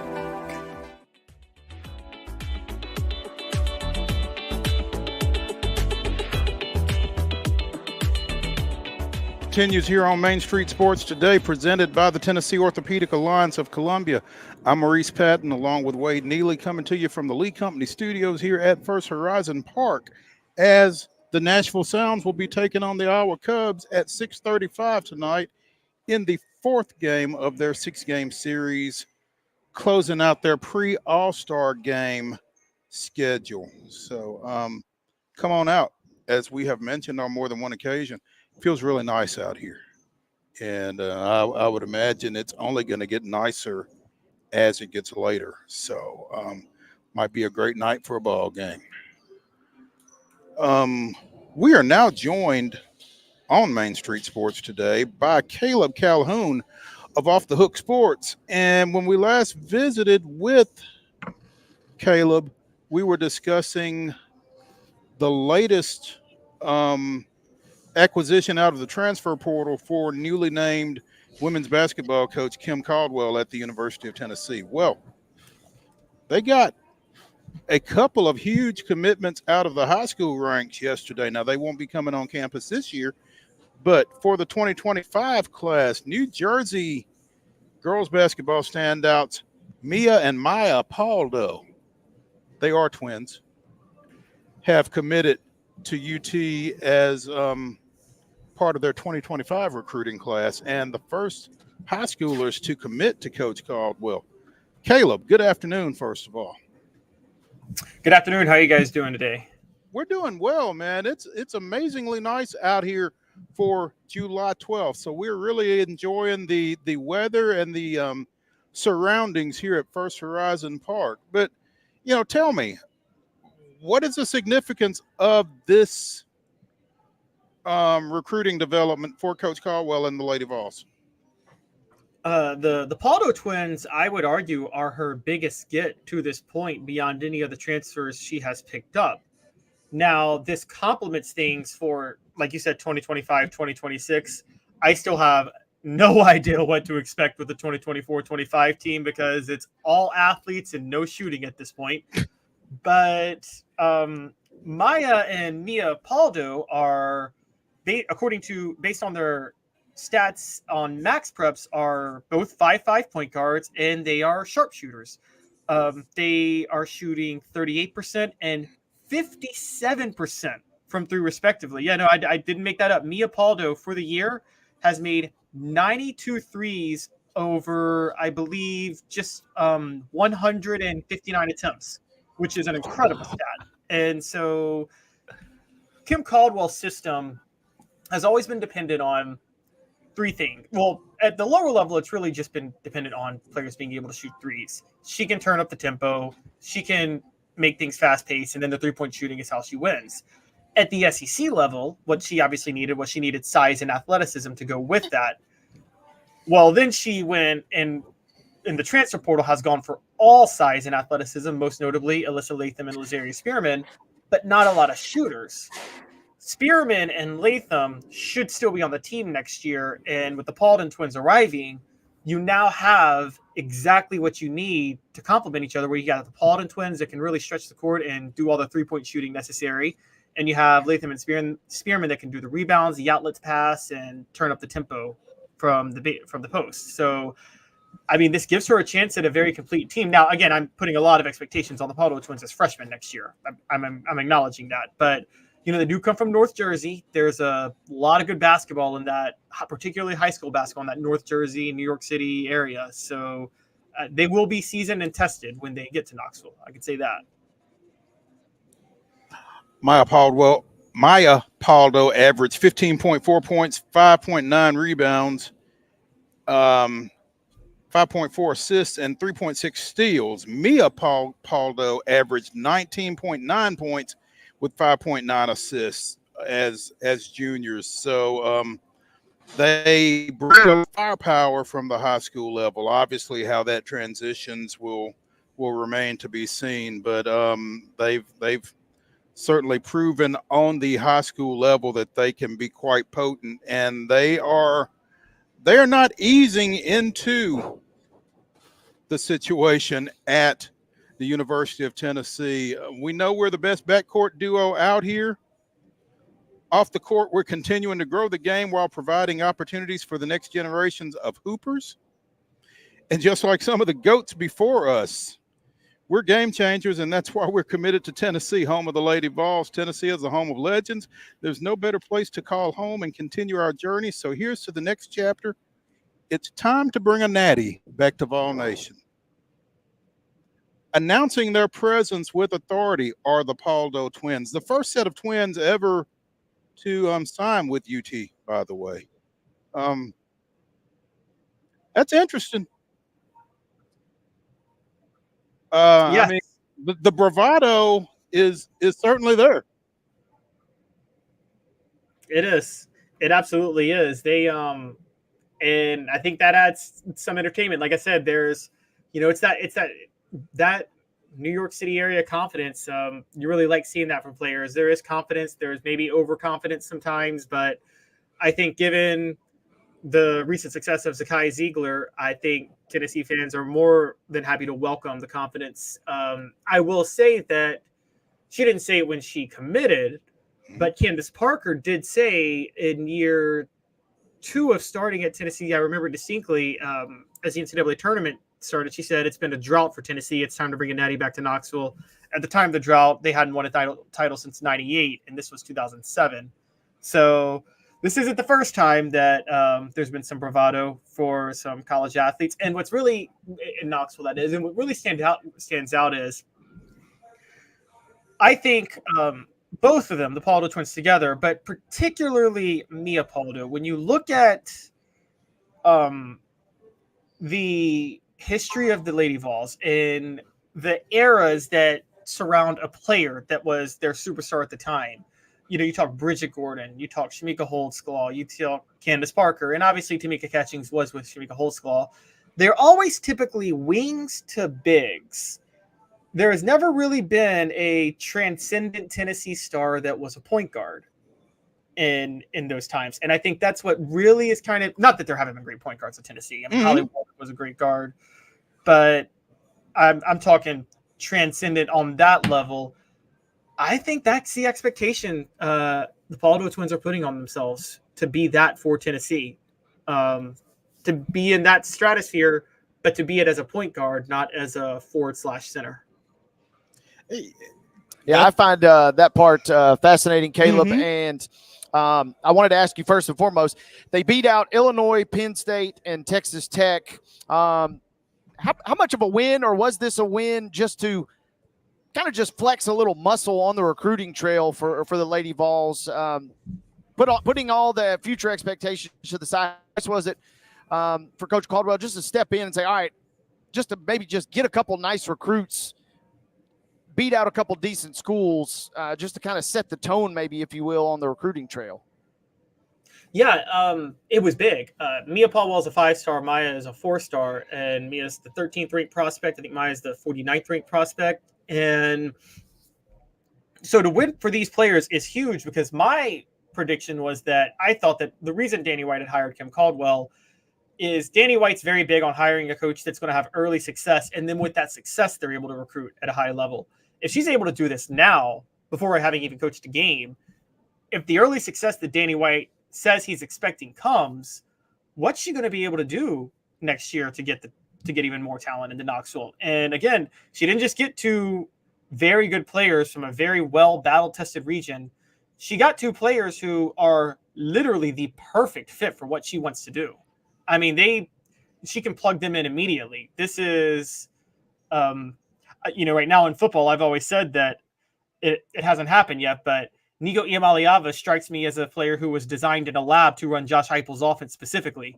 Well, the Paldo twins come across as players who may have been designed in labs to run Kim Caldwell's system, given what she wants to do. The other interesting component of this for me, Caleb, is how much stock do you put into? We've talked about the confidence and the bravado, if you will, but these young ladies are kind of like social media mavens, right? They've got a huge following already on a lot of platforms. How much of that is not a traditional selling point, maybe you would think, for your program, but we've seen Miami, obviously, with the Cavender twins a couple years ago. How much of that is kind of maybe just a nice little feather in Tennessee's cap, just to kind of, if nothing else, just bring a little buzz back to the program if these young ladies can produce at all?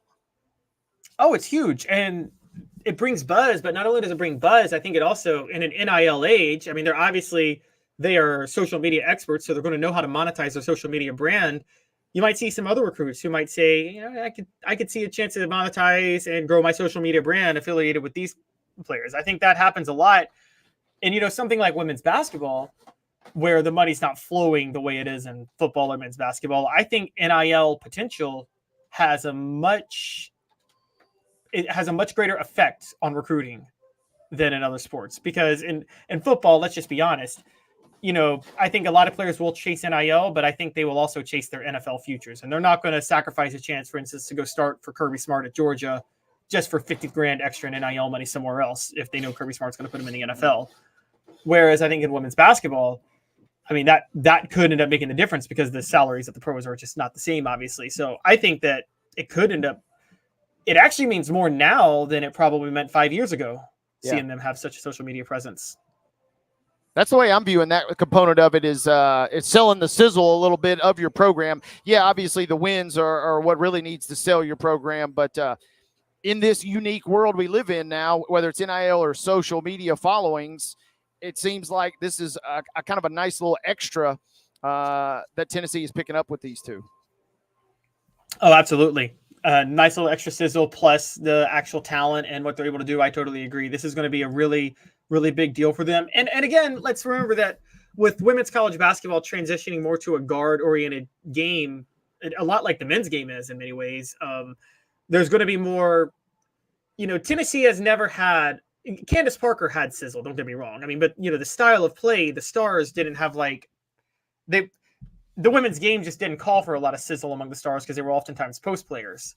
So I think, in the post Caitlin Clark world, if you can get point guards that can shoot like that are ridiculously athletic and that have good ball handling skills, which again, that's, avoiding turnovers is still Caitlin Clark's Achilles heel. She's got to work on her turnover game in the WNBA. But if you get point guards that can avoid that, that could be the next step and the next evolution in the women's game that will make everybody want to come back and watch the Lady Vols. And so I think these are, again, I think the Baldo twins are amazingly huge recruits. And also just the story of them being identical twins. That alone is going to be a story in Knoxville to a certain degree. Without question, and how you tell them apart, I guess. Caleb Calhoun of Off the Hook Sports joining us here on Main Street Sports today, presented by the Tennessee Orthopedic Alliance of Columbia. When you talk, Caleb, about Mia and Maya both being point guards, the practical me thinks, there's only room for one point guard on the floor at a time. So are they both point guards, or are they both combo guards that can play the point? Or, how does it work that they're both in the game and they're both point guards?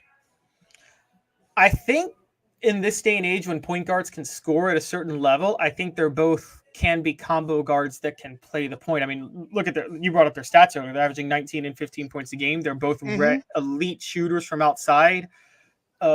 I think for those who don't know, I'm from Memphis originally. I'm a Grizzly fan, and I thought that 15 years ago, the Grizzlies had a chance to be ahead of the curve and draft Steph Curry instead of Hasheem Thabeet, because they could have had Mike Conley and Steph Curry out together. Womp womp. Yep. I'm still having pain from that.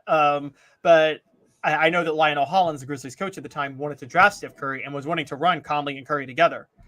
And so I think that is a growing part of the game in basketball that hasn't been tapped into yet, that you can run a 2 point guards that can score out on the court at the same time.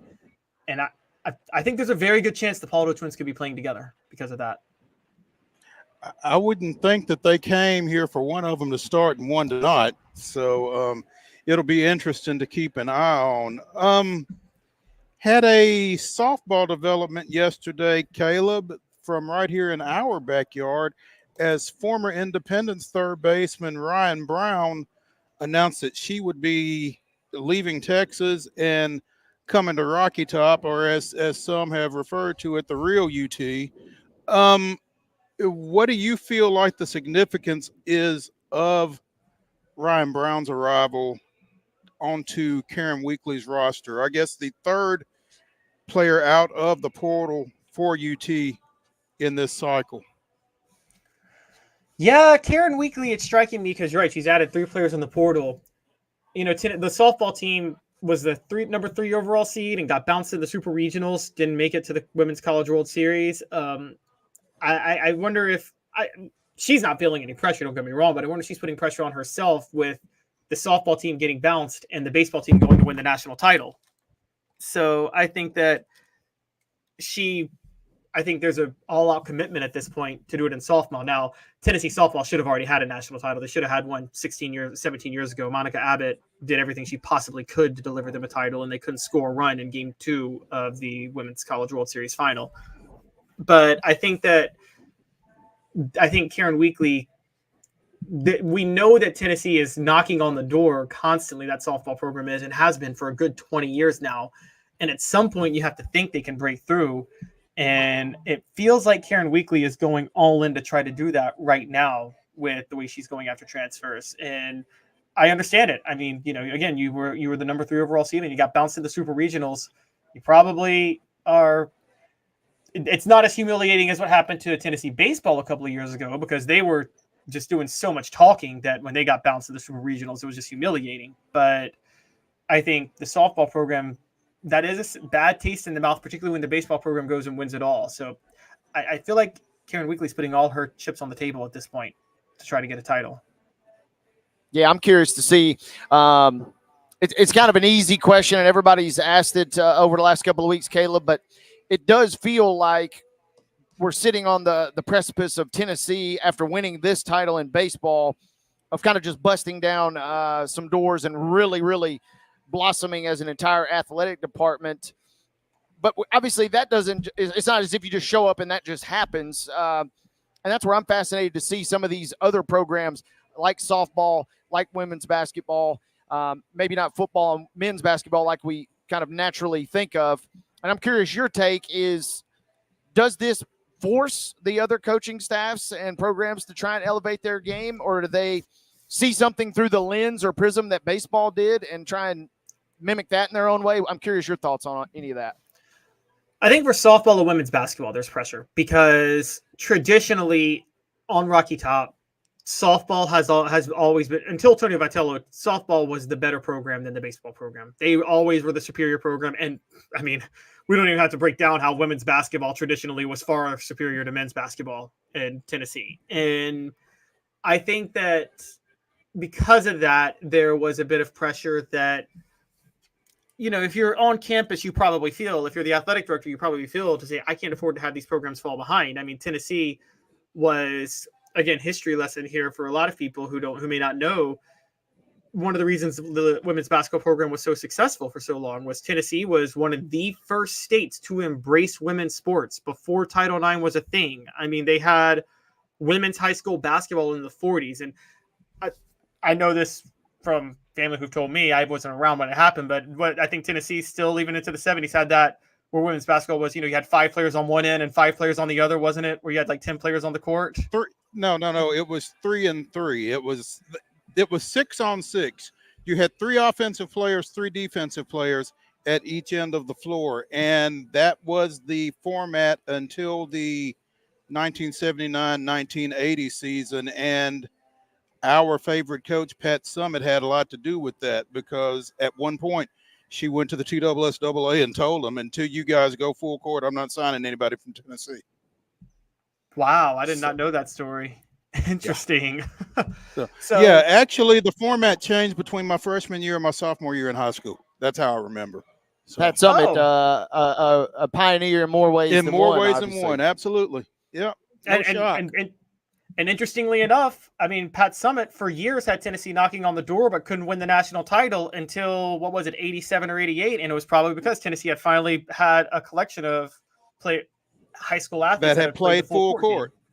Yep. Yeah. Absolutely. Yeah. So I think the whole history of Tennessee and the pride of embracing women's sports earlier than many other states, and the school benefiting from that, is naturally going to put softball and women's basketball on the forefront to say, hey, look, baseball just won a national title. Men's basketball arguably just had its best season ever, or at least one of its four best. And I'm sure you guys know, Rick Barnes is showing no signs of slowing down even at 70. I think that there is a very big effort to make sure those other sides hold up their end. And funny enough, I mean, Tennessee's got a national title. The program in its history now, they have national titles in football, baseball, and women's basketball. They're knocking on the door in men's basketball. And, I mean, they would have to be the only program to have titles in all four. And then they could – again, they've come extremely close in softball a few times. So before it's all said and done, they could have – I mean, what if 10 years from now we're sitting and they have a national title in all five of those sports as a program? Well, and that feels like that's the conversation, right? It feels like everybody that has any association to the University of Tennessee feels like, oh, it's coming. This was the first that kind of is going to just open the door for the rest. And on one hand, I agree. And on the other hand, though, there's a whole lot that goes into winning a national title. I mean, you're talking about one play here, one play there. Right.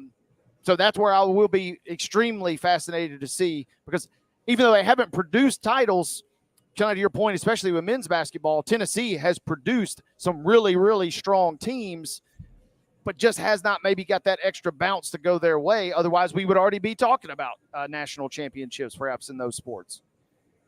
Oh, yeah. Getting that, being a good program involves putting yourself in position to be a national title contender every year. Then there's just the luck factor of actually being able to get over the hump. I mean, I always joke with football. There's Bo Schembechler and there's Ed Orgeron. Ed Orgeron has a national title. Bo Schembechler never won one. I don't think anybody in the world thinks that Ed Orgeron was a better coach than Bo Schembechler. So I never thought about it that way, and I feel quite certain that my partner, a huge Wolverines fan, never thought about it that way. I'm conflicted, either. man. I'm conflicted because I see what you're saying, but they say it don't mean a thing unless you got that bling. So I mean, that's tough, right? And that's the world. That's the world that we live in, right? Is programs are judged fairly or unfairly by these kind of microscopic differences in high pressure situations down the stretch. And I kind of, to my point with that was, like I said, with Tennessee, you catch a bad draw in men's basketball, or you get a bounce, or you lose a close game, and it's like everybody just immediately forgets that was one of the 2 or 3 best teams in the history of the program. And if you go out and you get an out or two in a key college baseball game, and now you win the national championship, you sit back and you say, well, it doesn't matter. We won the national championship, and you're remembered forever, right? It's why we love sports, right? Because it's so it's kind of a moving target at times. It is. I mean, and legacies are dictated by that moving target and by that level of luck. And so I try my best to not play that card as much, but I understand it. And you're right. Tennessee has had this situation where they've been knocking on the door. And to be honest, guys, I mean, Vol Nation has felt that way for a long time. I mean, you go back and look at the Fulmer years at Tennessee, the football program. If I just gave you like a rundown of the rosters of the years and I was like, one of these teams is going to win a national title, nobody would have picked the 98 team to win the national title. No. Yeah. Exactly. And so it's just so much about how things bounce in a certain way. And I mean, I even say, people in Knoxville do not like me saying this, but what happens if Tennessee's playing Kansas State in the national title game in '98 and not Florida State? Because Kansas State, although Tennessee had more talent, were they prepared for the type of offense that Bill Snyder was running at Kansas State during that time? No, they were not, because Tennessee has never stopped a running quarterback. Never. Michael Bishop was out of this world. And too. Michael Bishop was absolutely out of this world. No, Tennessee got the best draw they could have gotten in '98 without question, especially with Winky being out on top. So yeah, don't even mention Kansas State in terms of that '98 team. Caleb Calhoun of Off the Hook Sports joining us here on Main Street Sports today. Caleb, we appreciate it. Look forward to getting back with you here again soon, and have fun up there in Rocky Top. All right. Thanks a lot. Have a good one, guys. Awesome. Thank you, Caleb. Hey, when we come back here on Main Street Sports today, it's the final segment of the day. It's the weekend update. We'll take a look at what we will be taking a look at over the weekend. Stay tuned when we return to the Lee Company Studios after this.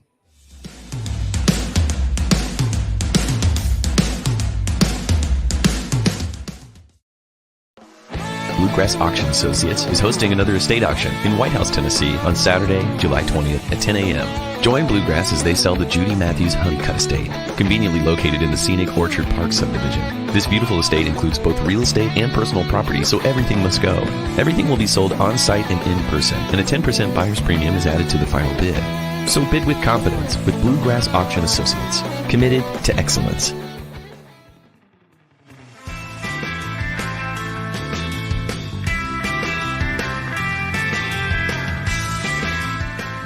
It is the weekend update edition of Main Street Sports Today, presented by the Tennessee Orthopedic Alliance of Columbia. And it's a weekend update. Again, the Nashville Cats will be playing tomorrow out in Billings for a berth in Arena Bowl 33, taking on the Outlaws. And they're kind of returning to the scene of the crime to some extent, because their final game of the regular season before like a 3-week layoff was a last-second 57-54 win over the Outlaws in the debut of Randy Hippard as their quarterback. The quarterback that Dean Kikino said that they had been trying to land all season. They finally got him, and they got him for all of one regular season game. So fortunately, they won that one. I'm not sure they would have made the playoffs had they not won that game. Yeah, if I remember correctly, they were battling, and they were right on the cusp. And that was Billings might have been undefeated, or they were. Yeah, they were undefeated going into that game. So big signing, big win, and to catch up with Dean earlier this week, I was cracking up just visualizing. The QB we're talking arena football, right? Mm-hmm. I mean, with all due respect to the players, he's him just sitting around waiting for a call. He might have been out cutting his grass and said, hey, guys, I'm good. I'm good, and they're kind of, begging him almost. I've gotten really used to this couch. I'm enjoying the College World Series just like everybody else, whatever. And then, boom, they get their guy, and it was off to the races for that win. And, man, 2 wins away from hoisting the trophy. I mean, it's arena ball, and so big touchdown passing numbers aren't necessarily a big deal, but he threw for 6 against Billings. He threw for 7 in the quarterfinal victory against Orlando this past weekend. This guy's thrown for 13 touchdowns in 2 games. Yeah, I mean, we didn't ask Dean this, but the way he was kind of selling me and just looking through the stats, I mean, he kind of seems like if you go out and sign like prime Peyton Manning is what it felt like when he was kind of selling us on the level of play that he's brought to the table. And the thing that really was fascinating to me is he walked right in the huddle, and everybody's like, okay, we know who this is. We know what he's about, and we got to step our game up because we know he's going to be able to deliver. And they did that with that win, those 2 wins. And now let's see if they can do it again on the road tomorrow night. Yeah, I think there was some street cred to Randy Hippard, like you said, as soon as he walked in, and everybody's like, let's get behind this guy. If we do what we're supposed to do, we'll be fine, because he's going to do what he's supposed to do. Yep. And we hear about it all the time too in the NFL, especially. You sign one guy, and you may not you think a wide receiver obviously is the direct connection with the quarterback, but the little things that these guys do make other people's jobs easier, and then as a result, that just brings everybody up a notch.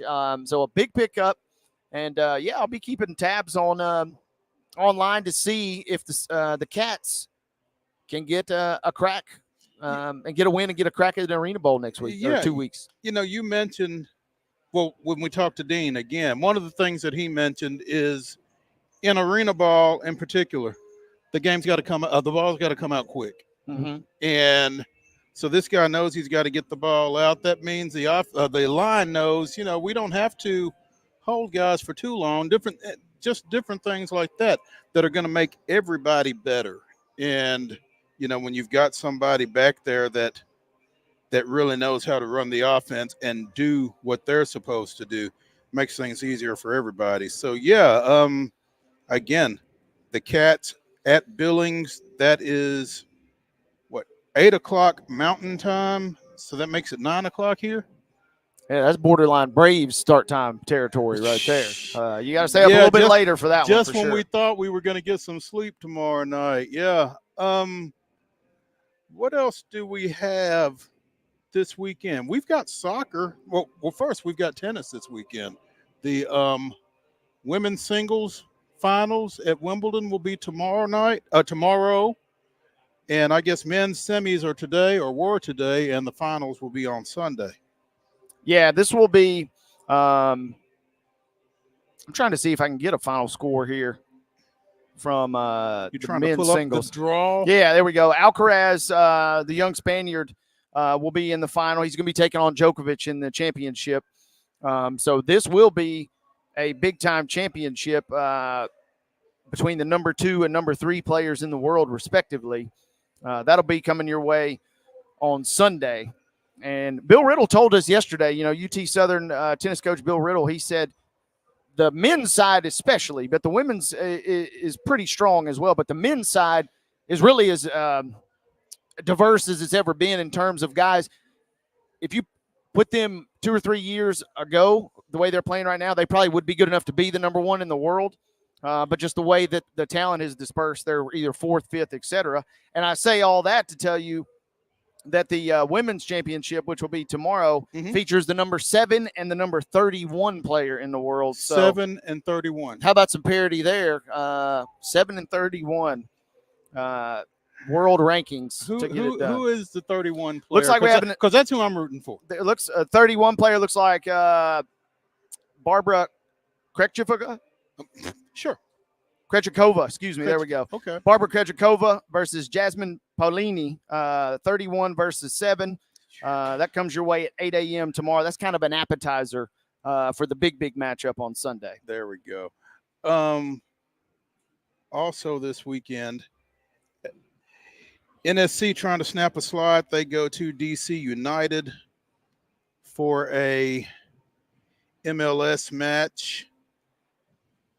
What was the start time on that? 6:30? I think that is correct on Apple. Yeah. So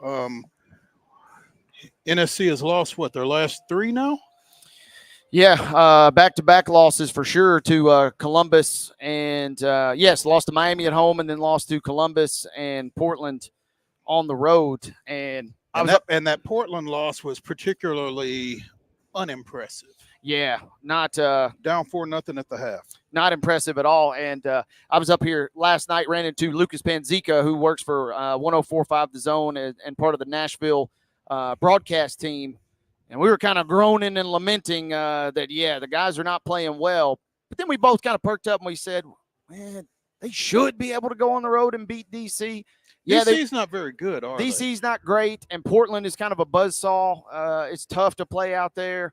And the fans are electric. It's probably tough to play out there because it's tough to get out there. I mean, you make that trip, you're 2 hours off your schedule, and then you got to play a good team on top of it. In a hostile environment. And remember, that used to be a conference game that Nashville had to make all those trips. So ran into a little bit of a buzzsaw there. Columbus very good at home as well. So yeah, you don't want to lose. You definitely would have preferred a point at a minimum from either one of those. But if you go up to D.C. and lay an egg tomorrow, that will really kind of stink and kind of sour the mood of Nashville, which had a little momentum a couple of weeks ago prior to this. D.C. United is 15th in the Eastern Conference. Ask me how many teams there are in the Eastern Conference. How many teams are there in the Eastern Conference? 15. Well, New England was 15th when Nashville played them a couple weeks ago at home, and they ended up losing. So they have not exactly taken care of business in that sense. But I feel confident. I think Nashville at least gets a point tomorrow night. I'd love to see a win to kind of get them a little momentum before the managerial shakeup later this month. They are 8th. The Nashville Soccer Club is in the Eastern Conference standings with 26 points. So, you know, as much as we have lamented their performance, they are pretty middle of the road, really. Yeah, and that's where those draws, I mean, on the nights when you're desperate for a point, you'll take a draw. And on the nights when you should easily win, you're frustrated with the draw. But, I mean, a point is a point. And Nashville has done a great job historically in their few seasons in the MLS. They don't lose a ton of games. They may not win a lot, but they don't really lose a lot either. They're kind of the king of the draws in that sense. And those points do at least kind of keep you in the conversation. It prohibits you from really being, you know, up toward the top, but it certainly keeps you also from being down toward the bottom too much. There you go. Again, the Major League Baseball draft begins Sunday night. You will have the first 2 rounds plus some compensatory picks, et cetera, et cetera. Round 3 begins on Monday. I think round 10 begins on Tuesday. They're going to have 6 players in attendance, including Durangelo Cinci from Mississippi State, Braden Montgomery from Texas A&M, Christian Moore from UT. Moore is mocked at 13 to the Giants at this point. Obviously, we'll be keeping an eye on the draft to see where our guy, Kavaris Tears, goes. I'm not sure it'll be on Sunday, but we are hoping for the best for him for sure. And former Vol, Chase Burns, probably going to be top 5, top 5, top 6 for sure, maybe. Going to be getting a handsome payday. Some of these guys are coming up. The former station camp standout getting ready to cash in big time. It'll certainly have an SEC flavor to it. Yeah, we're not surprised at this point. Not at all. Kind of like Wes was telling us, Wes Clark from the Sounds. I mean, that's the big league, right? I mean, it's not minor league baseball, but it's about as close as you can get if you're playing in the SEC. It is, absolutely. So that's what we'll be keeping an eye on. What else you got going on this weekend? You know, I'm just probably going to be keeping tabs on all the sports. I'm debating on coming back out tomorrow night for the Margaritaville hat, you know. The Rick Sweet hat? I won't look as good as Rick Sweet does in his. Of course you won't. Absolutely, not even close. But I will. I certainly wouldn't mind one just to do my best. So that might be on the docket. Other than that, kind of just going to be hanging out and enjoying a little sporting action. How about you? I'm thinking about maybe throwing something on the grill either tonight or tomorrow night. Tomorrow night or Sunday. Probably not tonight. I think I might stick around for the game tonight. Should be a good one, you know. Especially since I paid for parking. Yeah, just get on in, and we're already in the building. We do encourage everybody to come on out because we've had a blast out here today. Absolutely, it's been fantastic. We appreciate the folks here at the Sounds for accommodating us today. That's going to do it for the weekend update here on Main Street Sports Today, presented by the Tennessee Orthopedic Alliance of Columbia. We will be back Monday, 2 o'clock. Discussing sports of local, regional, and national importance. So be sure and join us then. Y'all have a great weekend.